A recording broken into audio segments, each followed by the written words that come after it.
Morning, everyone. So last week we looked at the content side of social media. So we looked at the role played by various types of content, things like post, graphics, animations, videos, etc. Right? So today we're going to look at another very important aspect of social media, that is the role of analytics. Now, what do you mean by analytics and why this is important? You see, now the stuff that we learned last week is about applying or initiating or starting a social media campaign, right?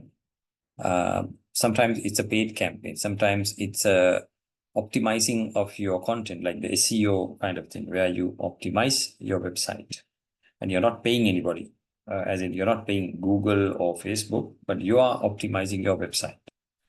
Now, how do you know whether our work or whether it is paid or unpaid, work is giving us the results that we are planning, or rather what we expected? So the only way to look at whether our campaign is working is to look at the results. Now, results as in of course, all the social media platform give us numbers, right? But then to present it in a way that we can understand, that is a role of analytics. Right? So analytics is all about having beautiful charts and graphs and in a easy to understand manner. Okay. So you also have some examples available in the LMS. You can have a look at it. One of the best is, let me switch quickly to the side.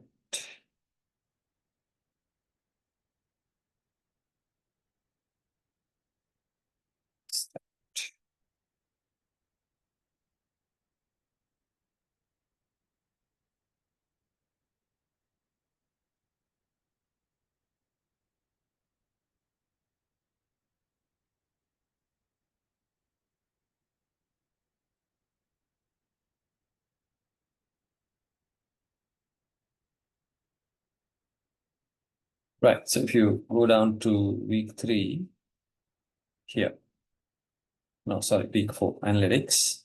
I've shared a few things for you to have a look at it. Now, this one, Hans Rosling. Now, this is actually what is Google Analytics. So have a look at that. It's a short video explaining you what is analytics, especially the tool from Google and how it works. Google Analytics is a free tool where you can incorporate it to any website you want and gives us some fantastic graphical information. Now, the importance of proper presentation of analytics, here's the best video clip. So this is about Dr. Hans Rosling talking about a very interesting topic.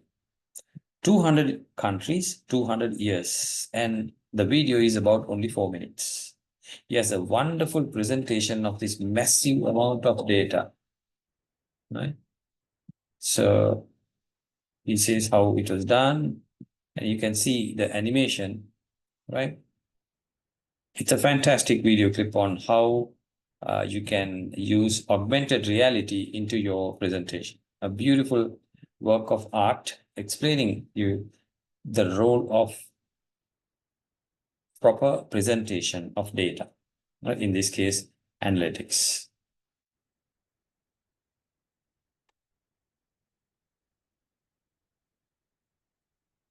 So that's a good introduction to the role of analytics, right? So please have a look at that. So now, since we are talking about analytics coming under the social media, so the process of gathering and finding meaning in data collected from various social channels to support business decisions. So we are collecting lots of data from lots of places and trying to understand the meaning of this data, right? So there's a lot of data coming and measure the performance of actions taken based on those decisions through social media platforms. So we also take decisions based on these data, right? So we get lots of data coming in. We're trying to figure out certain patterns in that and then trying to make decision based on those data. All right. So that's the role of analytics. And why analytics is important in digital marketing? Because it provides insight into the benefits, the tools, and also the best practices when it comes to leveraging the analytics, right? Leveraging basically whether to see whether our marketing is working, right? So we use it to understand user behavior, measure campaign effectiveness, and also optimize the marketing effort. We do all that to get a best return on investment when it comes to marketing expenditure. See, social media, there's a huge part, paid campaign management, right? So the only way to understand whether our money is properly spent is to look at the statistics. And then in a visual form that we understand the statistic. That's also very important.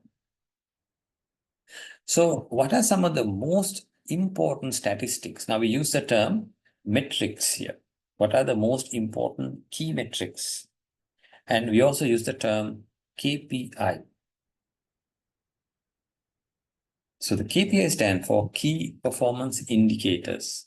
So these are the most important variables we are looking at to understand whether our marketing campaign is properly working, right? So examples, website traffic. So by looking at the website traffic, we can decide whether our website is famous or not so famous, or what is it about. And also conversion rate. How is the conversion happening? Conversion is how many people who are coming to our website are actually becoming paid customers. And then bounce rate. Now, bounce rate is an important number. Bounce rate means maybe your campaign is running very well. Let's say we are running a campaign on Facebook to promote our website. So our campaign is successful because we are getting a lot of website traffic. So people are coming to our website, but they come, they see a page, they go away. Now, what does that mean? They like our campaign, but they don't like our website. There is something wrong there. So bounce rate will tell us how many people are coming just to see one web page. So then we need to start optimizing and changing our website as well. And then click-through rate or CTR is another important one. Click-through rate is based on the campaign we are running. Let's say we send a email marketing campaign. So we send an email. How many people are actually clicking that advertisement inside the email? Or let's say we run a campaign on Facebook. How many people are clicking on our advertisement? So that is the CTR. Now, since it's a rate, we calculate it like this. Let's say as an example, we send 100 emails, only 20 people have clicked it. So our click-through rate is 20%. Same for a Facebook ad. How many times is ad was shown to people, right? It's called impression. How many impressions were done? Impression means how many times we are showing the advertisement. Let's say we show the advertisement 100 times, and then out of that 100 times, only 20 people have clicked on it. So then we call it 20% CTR. And cost per acquisition mean what is the money or what is the cost of getting one customer. Now let's say I spent 1,000 rupees for my campaign, and I got only one client. So then my cost per acquisition is 1,000 rupees. If I get two clients, I spent 1,000 rupees, I got two clients. Then cost per acquisition, that is cost per customer, is 500 rupees because there were two customers, right? If I have 10 customers, then per customer is 100 rupees. All right. So return on ad spend is a combination of all that.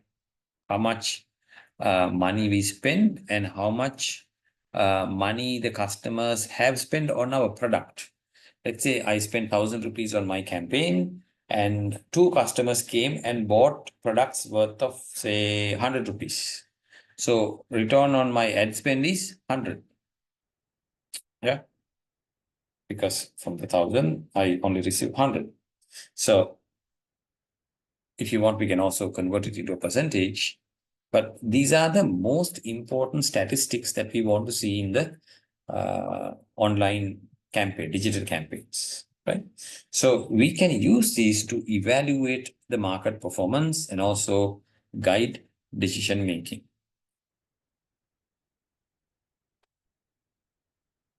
And what are some of the tools and technologies we can use for this, for the analytics?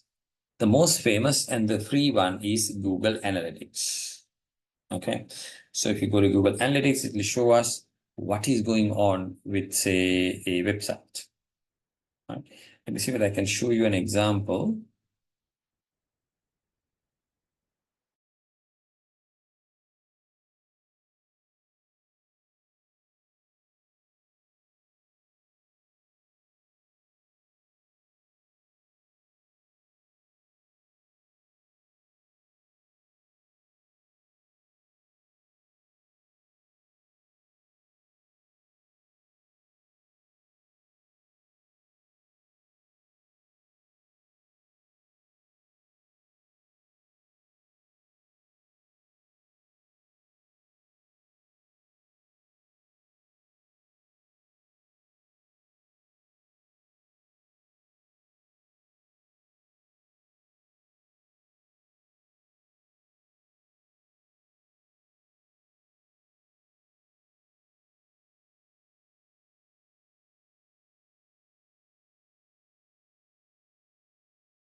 Okay, I'm showing you my blog here. And this is a plugin called SiteKit, which is basically handling the Google Analytics for me as part of my WordPress website, right? So these are the statistics I have here. So if I look at the key metrics, basically, the most important information here. So I have 68 visitors during the last 28 days. And let's increase it to last 90 days. That's like 1 month or 3 months. So during last 90 days, I have 300 new visitors who have come. So you can see it's a live chart. It's showing me every day how many people have visited my site. And on the other side, I can see how many people have come directly, 70%. And then how many people have come through search engines, organic, referral, and also organic social. So most of my traffic is either coming directly or through organic search. Few are referral. I can also look at locations as to from where I'm getting my traffic, right? Sri Lanka is the largest, 6%. I'm also getting few people from US, some from Indonesia, China, and others. So other is large here, right? And then the devices also. What kind of devices people are using to come to my site. So 65% is desktop. And I also have a 34% of people who come through their mobile phone and a very little tablet and smart TV. All right. So see, now rather than looking at numbers, it's very easy to understand these charts, right? So search traffic over the last 90 days. So I have 3.9 impressions. So 3,900 times I have shown advertisement to people. Of that, 21 people have clicked the advertisement. And during this period, I had 61 unique visitors, people who have not visited my site earlier. And these are the other things, how my content is doing. So what are the most famous pages from my blog? First Cross Street Electrical Shops is a link. People have seen my page. So 5 impression, 5 impression, 9 impression. So these are the 17 here for Adobe AI functions, right? And then top content over the last 90 days. So these are my top content pages, right? Find out how visitors experience your site. So what they do on my site.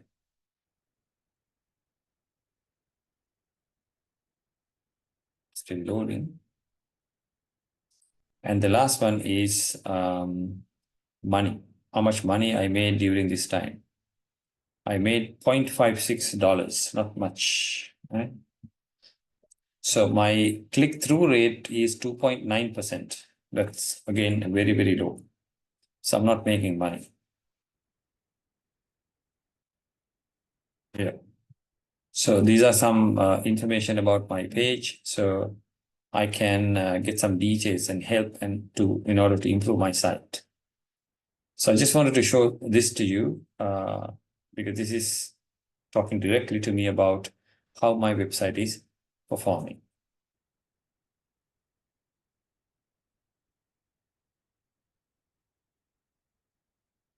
Right? So that's Google Analytics. So similarly, we also have another great tool from Adobe called Adobe Analytics, because Adobe Analytics is part of a tool called Magento. So Magento is a large-scale e-commerce platform used by companies like Alibaba, AliExpress, things like that. And as part of that, Adobe also has this analytics tool. Then from WordPress, there is one called Jetpack. And there's another company called Monster Insight. They also have various tools available for WordPress related websites. Plus, there are also other social media insight platforms.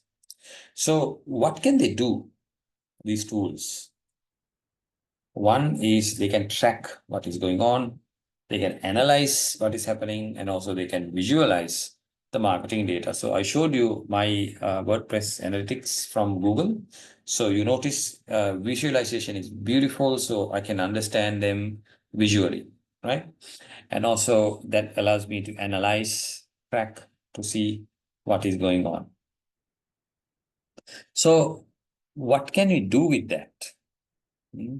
And how do you track, for example, some of these things? So you notice my one, I installed a plugin from Google to a system called WordPress. Now, what if we have a individual website where WordPress is not used? Well, there are solutions again. Facebook has a system called the Pixel tracking system, where we need to install a small piece of code after getting it from Facebook onto our website, whatever the page where you want to track it, right? Then there is also another concept called the UTM parameters. Now you may have seen the URL, sometimes they load a lot of stuff into the URL. We call them the UTM parameter. So there is a certain standard where you pass properly formatted information to the URL, and that can also use to track and measure our website. And then event tracking, that is when you go from one page to another, when you delete something and whatnot, every action is called an event. So we can track these events, right? So these are the ways we can basically track and measure the performance of our website.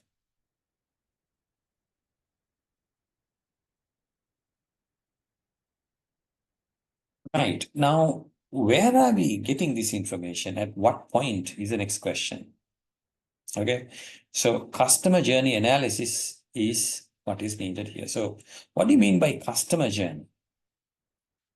Now, when you start a new business, you don't have any customers, right? So you are talking to the whole world, what we say in your local area or to your country. And there we call it the public, right? Everyone is a potential customer, but they do nothing. So we need to go and create an awareness campaign. We need to tell them, hey, look, we exist and this is what we do. So that is the first step of our customer journey. And after we create awareness, they might start showing some interest. Okay, that is our second step of the journey. So likewise, we go on until they buy our product. Now, the thing is, we do not stop there when they buy the product. We want to go forward. After buying the product, we want them to go and sell our product or go and market our product on behalf of us, right? That's called customer advocacy. Fantastic thing to do. So we have customers who talk on behalf of us. How lovely it is, right? We can only do that by giving them customer delight. If the customer is happy, and then the customer will do that automatically. And in order to do that, we need to figure out the touch points, like where is our customer basically talking or getting this information. And then after finding it out, we need to have some sort of an engagement. Okay, what do we do? How much of information we are giving and we are getting, right? And then if it is not very good, we need to optimize our marketing journey to understand how we can do it better. Okay, so here's an example of main steps. So we have awareness, we have consideration, we have purchase, we have retention, and then we have advocacy. So awareness is where we first touch point our customers, right? Product awareness. And then we have something called the product research consideration, actually. Now, the customers are basically doing research to understand whether to buy this product, whether to visit this store, whether the product is good, things like that, right? And then comes the purchase decision. So customers then come to the store, buy the product, or they order the product online, and then they receive the product. And that's when the retention happens. Retention is, are they coming back to us or are they going to leave us? Right? So if the product has issues, and then if we are not supporting our customers, and then we are going to lose them, they will not come back. But if the customer is very happy about our product, then they move on to the advocacy stage, where they will speak on behalf of us to their customers, their family members, anyone who's interested in the product. So as an example, let's say if I want to buy a Samsung phone or an Apple phone, or let's say an Asus laptop, I will go and ask someone who's already using the product, isn't it? So if their experience is good, they will give us a positive recommendation. They'll say, right, go ahead and buy the Dell. Dell is very good. I'm using it for the last, 3 years, 5 years, whatever. Right? So that is advocacy. So here's another way to look at the same journey. This is about the online shopping customer journey. So you can see each row, each column actually is broken down into multiple stages. So we have a motivation stage, search for website, browse the site, evaluate the products, pay for the product, and then receive the product. And we also have a very interesting happiness index here, very happy and unhappy. And it goes on and on and on and on. So our goal is to make them happy throughout the journey. You need to do a lot of research and do various things.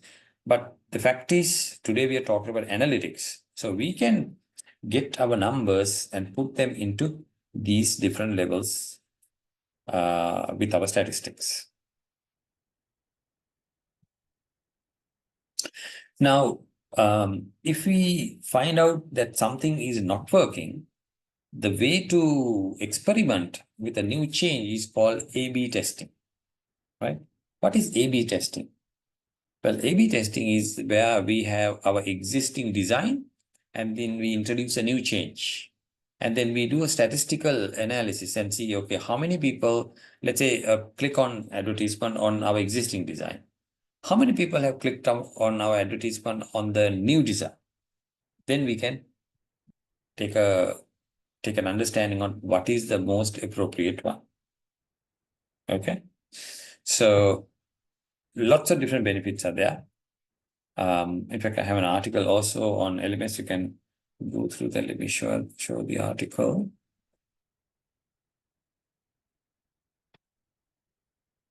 This one, right? What is A/B testing? So it takes you through a lot of information and explanation and all that. So you can find it here in the LMS. This one, what is A/B testing, right? Please read that.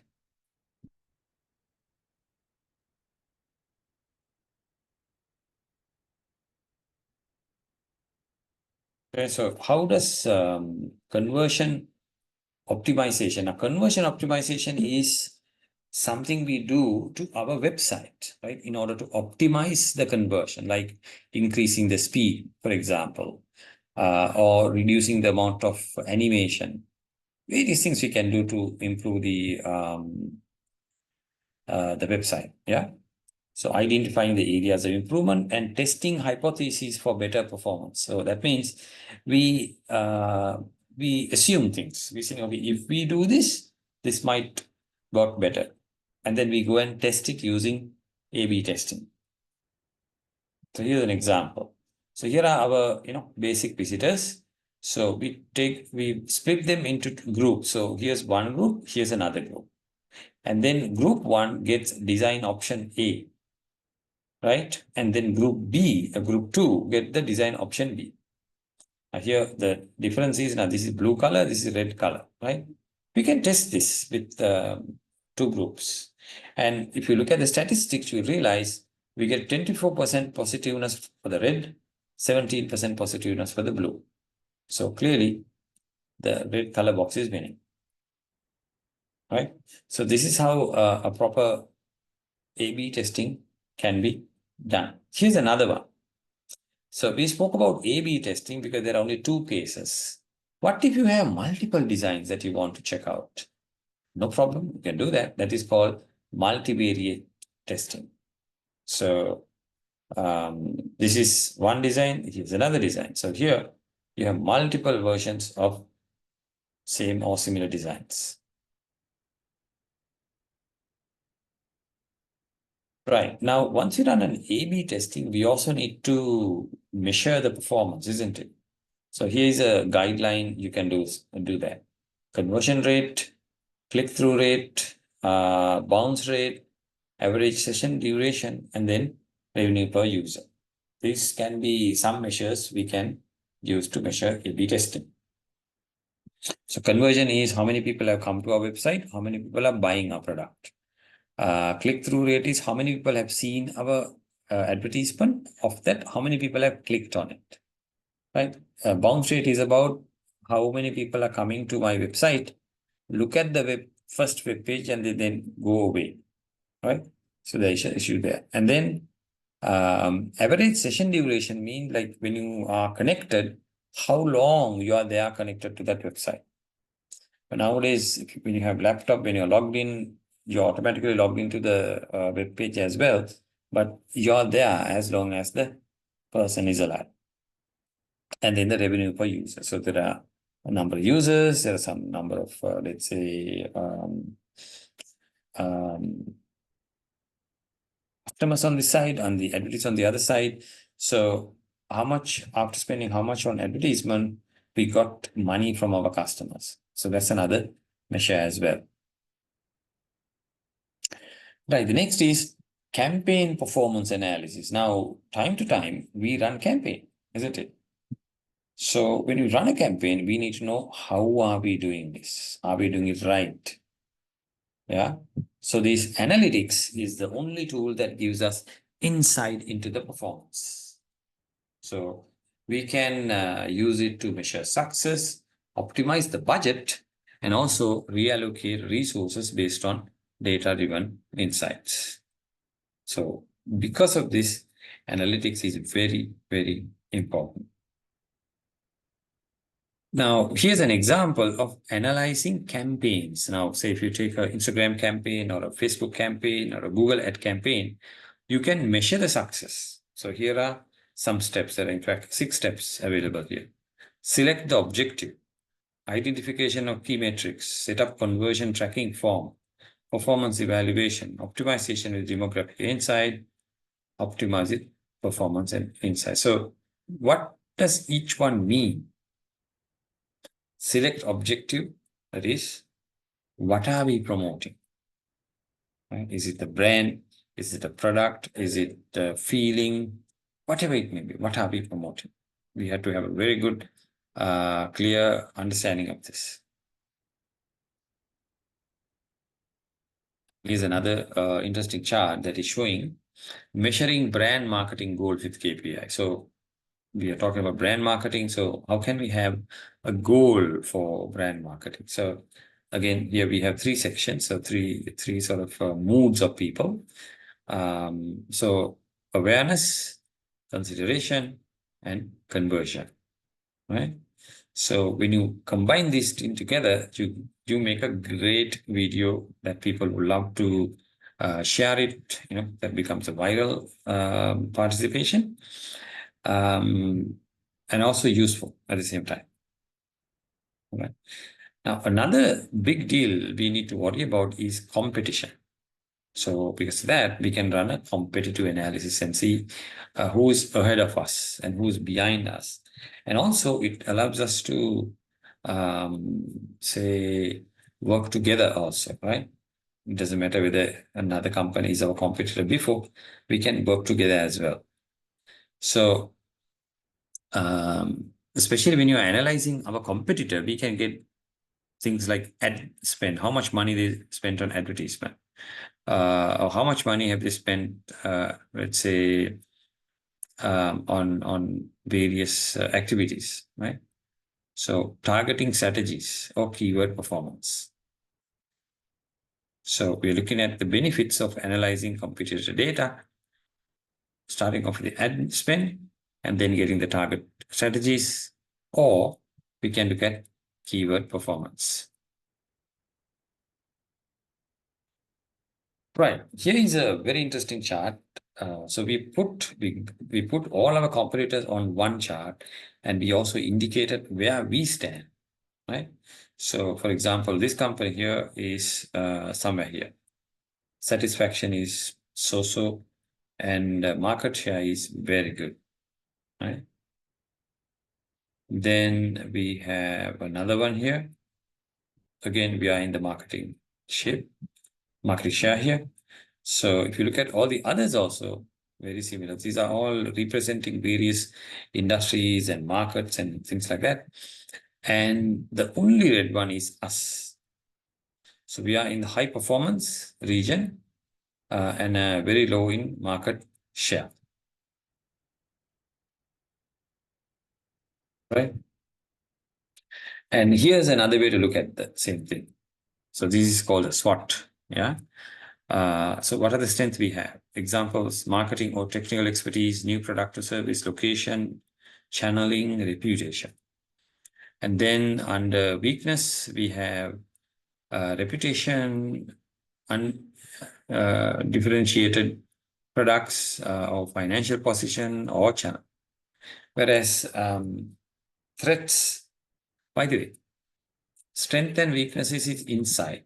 Opportunities and threats are outside the organization, right? So if you look at opportunities, new product opportunity, mergers, new market segment, or vacated niches or regulatory changes. So each one actually giving us an opportunity to start a new company or to expand our existing company.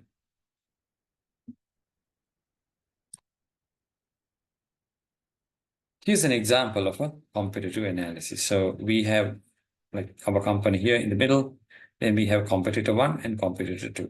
Of course, you may not be able to do it at once. You will realize the amount of data you are getting to update your site. Okay.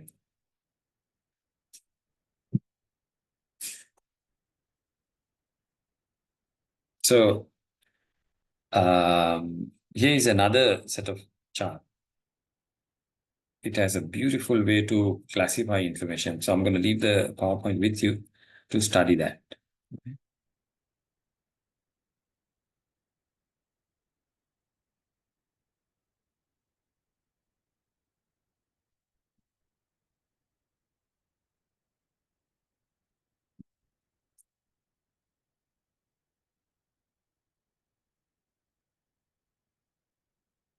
Okay, so after getting the data, how do you visualize it? How do you present it to the customers?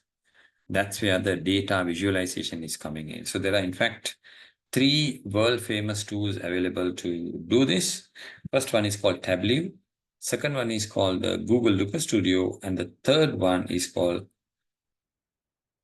Microsoft Power BI. Right?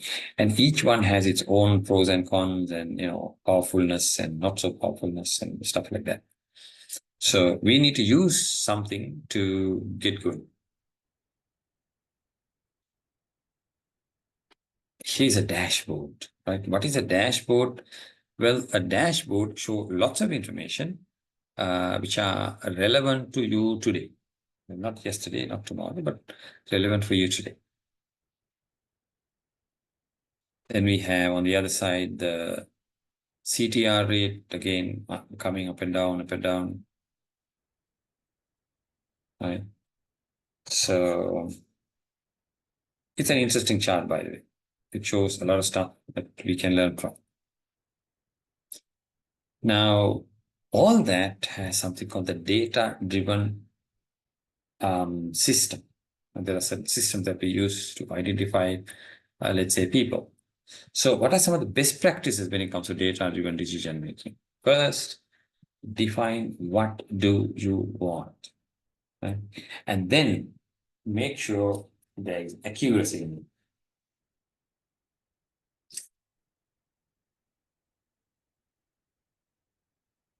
And then continuously monitor and analyze data to identify trends. And then data-driven insight into information and market strategies. And of course, around the organization, we have to foster a culture of data-driven decision making. So people need to know the importance of data, right? Only then they'll start using it, viewing it, processing it, and also, if it is public, sharing it also. Right. I guess that brings us to the last slide.